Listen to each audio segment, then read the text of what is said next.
Lot F158.1 is a 1960 Chevrolet Impala with a 348 cubic inch V8 engine with tri-power, an automatic transmission, and vintage air conditioning. And it bid to $50,000, but did not sell on Friday, June 5th. And I'll read from the Mecum website.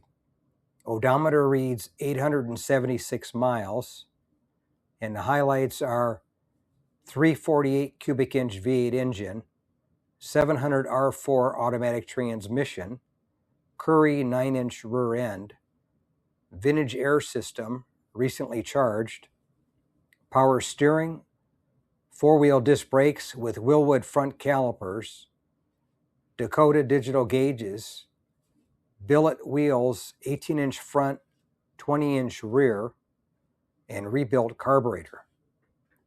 And this one brought a good price. It probably was the money for the car, but apparently it wasn't enough for the seller.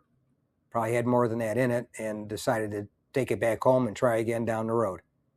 So he took her back home. Thanks again for watching. I appreciate it. And by the way, here's a couple of videos of the 700 plus videos that I have on my channel, Car Finder. This will take you over to my page, and you can take a look at any of the videos that are there that look good to you. But thanks again for watching, and we'll see you on the next one.